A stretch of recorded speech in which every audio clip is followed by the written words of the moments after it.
Здравствуйте, друзья! В эфире Геоэнергетика Инфо. Как утверждают западные издания, в Киеве требуют взорвать Кураховскую ТЭС, чтобы не досталось России. Почему придают такое значение Кураховской ТЭС? Какова ее мощность и какие регионы она обеспечивает энергией? И каковы будут потери в энергобалансе Украины от ее утраты? Поинтересуемся у нашего эксперта Сергея Савчука, аналитика РИА. Сергей, вам слово. Что касается станции, это достаточно интересно. На Донбассе вообще очень много интересных энергетических объектов, которые строились в период, значит, формирования Советского Союза и впоследствии.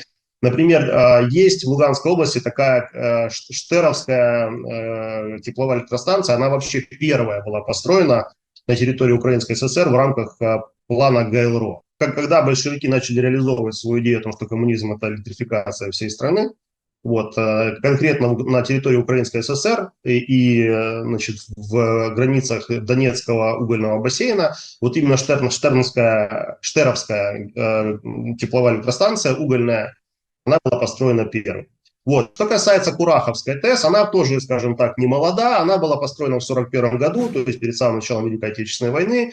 Пережила ее, естественно, плохо, потом была восстановлена в рамках восстановления Донбасса, который восстанавливал, в принципе, весь Советский Союз. И она обеспечила работу вот этой всей огромной, во-первых, жилой агломерации Донецкой, плюс, естественно, работала на обеспечении промышленности Донецкого региона. В частности, она, поскольку она была достаточно мощной, ее мощность практически, значит, на пике 1,5 гигаватта, 1527, по-моему, мегаватт, если меня не подводит память, она в том числе обеспечивала и деятельность сейчас находящегося на слуху угольного треста «Красноармейск уголь». Вот сейчас вот Красноармейск известен под украинским названием Покровск. Подача идет о том, что вот сейчас, если российские войска, точнее уже когда российские войска возьмут Покровск, по-нашему Красноармейск, значит, можно будет поставить крест на украинской сталелитейной промышленности. Об этом чуть позже. Это не совсем правильно, это достаточно такая эмоциональная манипуляция. Вот. И Кураховская ТЭС, она, соответственно, достаточно ключевая, поскольку в Донецкой области она одна из опорных и маневровых, как и все, в принципе, тепловые электростанции. Всего в Донецкой области советской властью, потому что, естественно, Украина там не построила ровным счетом ничего. Что касается именно Донецкой области, то во времена Советского Союза там были построены 6 тепловых электростанций. Это упомянутая уже Кураховская, Старобешевская, это Зугрес, вот, Углегорская электростанция, Зуевская и Мирноградская. И еще, это я сейчас перечислил все электростанции, которые сейчас уже находятся на территориях подконтрольных Донецкой Народной Республики и, соответственно, Российской Федерации. Осталась одна единственная электростанция, это Славянская, которая, естественно, как понятно из названия, находится в окрестностях города Славянск, как его называют сами местные, не Славянск, а именно Славянск. Вот, она пока что находится под контролем украинских вооруженных формирований, но они сообщают, украинские ресурсы новостные это ретранслируют, о том, что по ней наносились удары, и ее работоспособность тоже неизвестна. Но вернемся к теме нашего разговора. Кураховская ТЭС. Что касается вопроса, что будет, если, значит, украинские отступающие войска ее взорвут, как это повлияет на энергобаланс и все остальное. Обратимся к свежей истории. Кураховская ТЭС, по сообщениям украинского Минэнерго, в частности, от весны 2023 года, то есть 1,5 года назад, там, как заявлял Герман Галущенко, там проводились некие демонтажные работы в рамках технического каннибализма, что означает, что ее, просто говоря, разбирали для того, чтобы обеспечить ремонт и восстановление других объектов энергетики, пораженных, соответственно, в рамках массированных воздушных ударов. На момент, значит, вот этого, начала этого каннибализма там находилось 7 силовых агрегатов, то есть 7 турбин находилось. Сколько из них находится там сейчас, неизвестно, но украинские, опять же, источники заявляют, что она была демонтирована полностью. То есть следует допустить, что она уже как минимум год, Кураховская ТЭС, не работает, либо работает на самых минимальных своих проектных возможностях, проектных мощностях. Что касается уже более современного периода, уже в этом году сообщали, значит, что по ней наносились ракетно-бомбовые удары. Вот. Наши источники заявляют, что это украинские войска подорвали оставшуюся там инфраструктуру. В частности, были подорваны 2 основные трубы над машзалами. В украинская сторона заявляет, что ее бомбили. Ну, вполне возможно, что наши ее и бомбили, потому что, как мы знаем, украинцы очень любят располагаться в таких объектах, как там, не знаю, детские сады, дворы жилые и так дальше. Поэтому логично предположить, что они не обошли своим вниманием и Кураховскую ТЭС. Поэтому на сегодняшний день логично будет допустить, что если даже Кураховская ТЭС в какой-то мере и осталась работоспособной, а она из нее ведет 3 линии электропередач по 330 киловольт, то ее участие в энергобалансе территорий, оставшихся под контролем Украины, незначительно. Вот. Скорее всего, она максимум обеспечивает питание того же города Покровска, который Красноармейск. Теперь маленькая ремарка именно по поводу Красноармейска, потому что это важно, он в новостях, и он непосредственно связан с Кураховской ТЭС. Как заявляется, что вот если, когда российские войска возьмут Красноармейск, это приведет к обрушению, просто к обнулению украинской металлургии, что не совсем правда, не совсем правдиво, поскольку это такой больше эмоциональный заход. На территории бывшего треста Красноармейск уголь находится 2 шахты. Одну из них 2 недели назад личным распоряжением господина Рената Ахметова закрыли. То есть там прекратилась операционная деятельность, был вывезен персонал. И, как я понимаю, как человек, который жил на Донбассе и который по второму образованию горяк, как я понимаю, ведутся только водоотливные работы. То есть не допускается затопление шахт.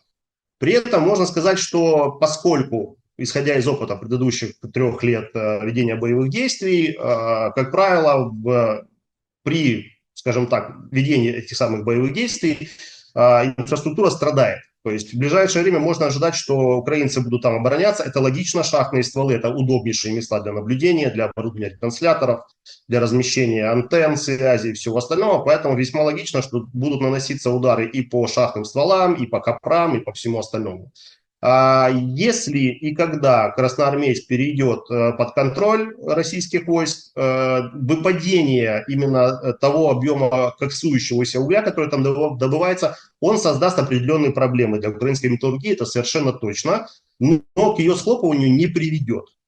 Могу заявить это совершенно откровенно, потому что люди, которые меня читают, которые меня знают, они знают, что я сам из Кривого Рога, и я лично был свидетелем того периода, когда Криворожсталь под очень большим давлением Юлии Тимошенко продавалась индусам. В частности, она стала собственностью корпорации ArcelorMittal Steel. Так вот, я совершенно точно знаю, как криворожанин, о том, что, например, Криворожсталь сразу после покупки ее Арселором, она перешла на поставки коксующегося угля из своих собственных шахт в Словакии.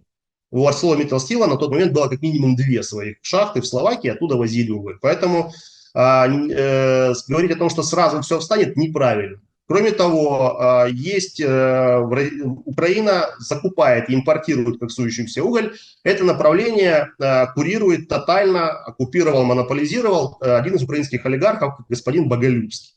Вот. Это его, скажем так, дойная корова, с которой он все эти годы обильно кормится. Поэтому Украина, конечно, платежеспособность ее под большим вопросом.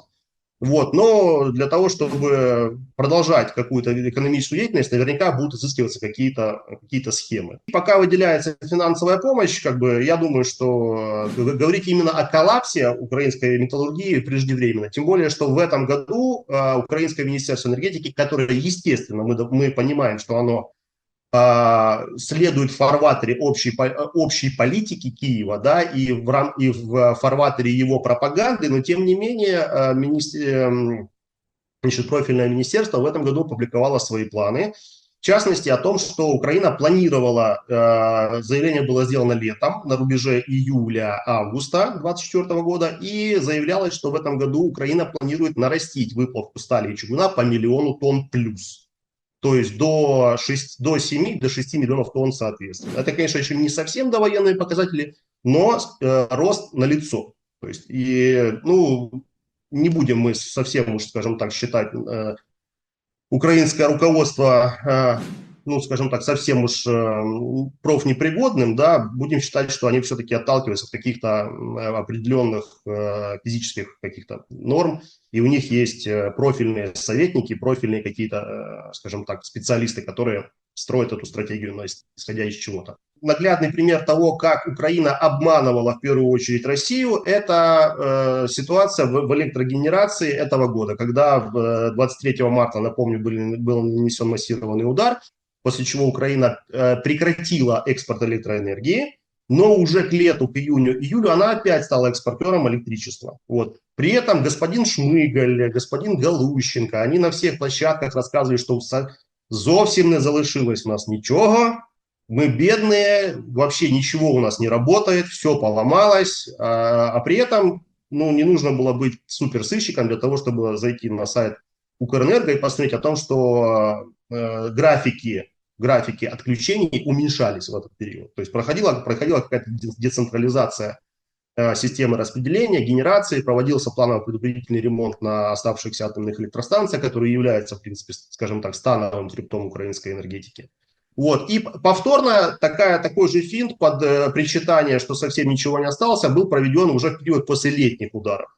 Вот. Напомню, что по последним данным Украина и экспортирует, и импортирует электричество, при том, что сетевой оператор Центральной Европы после проведенного, подчеркну, физического аудита, то есть европейские энергетики выезжали на Украину и проводили, значит, там физические осмотры, они увеличили лимит прокачки перетоков электричества до 2,1 гигаватт. То есть подразумевается, конечно, точнее заявляется, что это, конечно же, будет импорт, да, то есть они будут поставлять на Украину, но перетоки работают в обе стороны, поэтому состояние генерации открытый. Более того, буквально вот 3 дня назад то же самое Укрэнерго опубликовала график и сетку включений электричества по всей территории Украины, и там написано черным по белому о том, что включения теперь, значит, в среднем все потребители, бытовые в первую очередь, будут получать в неделю не 36 часов электричества, а 58. То есть,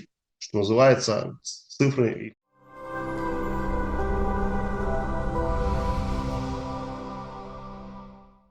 Друзья, в очередной раз напоминаю о том, что полное название нашего канала – независимый аналитический онлайн-журнал «Геоэнергетика Инфо». И слово «независимость» после того, как была отключена монетизация со стороны Ютуба, для нас стало дорогим, ценным, близким. Для того, чтобы сохранять независимость, вы прекрасно понимаете, что в наше тревожное время необходимо прежде всего альтернатива, поиск спонсора, который будет задавать нашу новостную повестку, нашу, так скажем, стратегию и тактику, нам кажется не самым удобным, поэтому напоминаю о том, что нас можно видеть прежде всего в нашем телеграм-канале, где мы стараемся сообщать все новости, касающиеся нашей работы, наших новых проектов.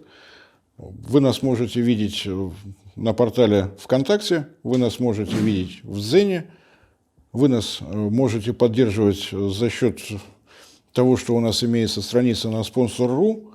Все это будет в описании под этим моим кратким вступлением с напоминанием о том, что если вы хотите, чтобы проект «Геоэнергетика Инфо» продолжал развиваться, нам необходима ваша помощь и поддержка. Большое спасибо за внимание.